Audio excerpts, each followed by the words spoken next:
As you know, Cat as well as anyone here, you spend a lot of time with him. What do you think the emotions are going to be like for him coming in tomorrow night and just kind of playing here for the first time? Probably be super emotional. I mean, he's been here for 9 years, so 10 years, whatever the case may be, years. And, this is the first time he's been on the other side, so I'm sure it will be. I'll be right there with him. I mean, he's a guy who's taught me the ropes, kind of helped me get to the predicament I'm in today. So, I'm obviously we got to compete against each other, but, it's still my brother at the end of the day. How much have you kept in touch with him throughout the season here? As much as possible. Sometimes I even hype him up on Instagram and stuff like that, just as much as possible. Still, like I said, it's still a guy who helped me get into, like I said, the position I'm in today. So it's always going to be loved. How many times have you gone head-to-head, just especially when you guys are both the centers and whatnot in practice, and how do you think that's going to compare to tomorrow? Yeah, it's pretty much the same thing, but I guess a little bit more intense. Obviously, it's friendship, brotherhood, whatever the case may be. But like I said, we still got to compete. We still got to go out there and show, and win the game. Show out, win the game. So. Safe to say there's nobody better equipped to defend you than him, and nobody better equipped to defend him than you. Exactly. So it'll be a fun matchup for sure.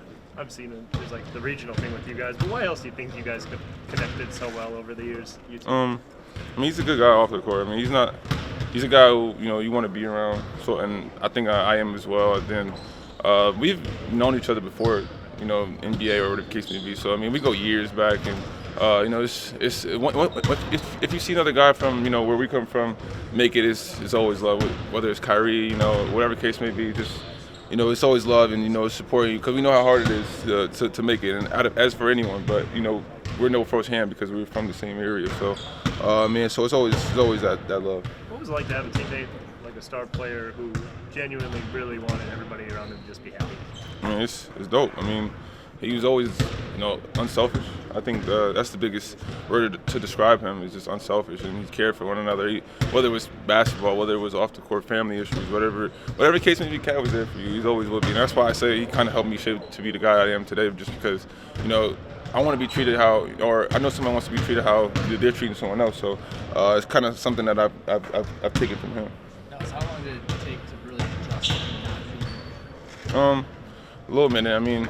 Especially like, when it happened and stuff like that. It's just a little minute. Obviously, you got to fill those shoes fast with the season coming in. So you kind of got to learn the predicaments and situations and so forth and so on. But like we kind of do the same thing, so it's not too hard. When he maybe first got in the league, you were tracking him, obviously each other from way back.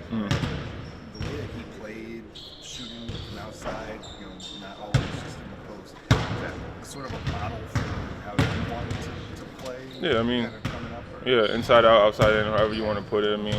It's kind of, it's kind of like, just kind of, I guess the way the generation was growing up, and kind of, I would say he's kind of one of the guys to start it, and especially the way he's always shot it. He's like 1 3-point contest, things like that. So definitely with the 3-point shooting and stuff like that, I would say so.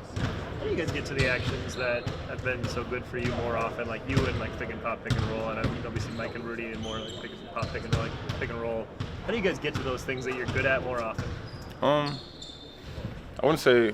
I would say, maybe just second side actions and paying for one another, understanding, how each other plays. Like I know what Mike and Rudy like to get to, and learning Julius and Dante, and I know other guys are going to kill. I know what Ann likes to get to. So just kind of knowing each other and getting the feel for each other early in, and kind of, as we're going into the middle of the season, just understanding, like, okay, I know he likes to do it and so forth and so on. We've seen Rob play a little bit more. Is that just like pick and pop with you guys? Does that just more naturally occur? Yeah, actually, it's just, most of the time I'm trying to get him to score the ball. So, it's just naturally, pick and pop, second side, hand off with him or our roll, and then he makes the play, and he always makes the right play. So, just trusting him, trusting the action. Naz, you've been here, Jaden's entire career. It seems like he's really picked it up the last week or so. Just have you noticed something different about him this year, or what's gone into that? He just stepped up. I think that's his biggest thing. Just stepped up to the role that was presented to him, and I think he's been huge. He stepped up to the challenge, and it's not easy stepping up to the challenge, but some people are able to do it, and he's one of them.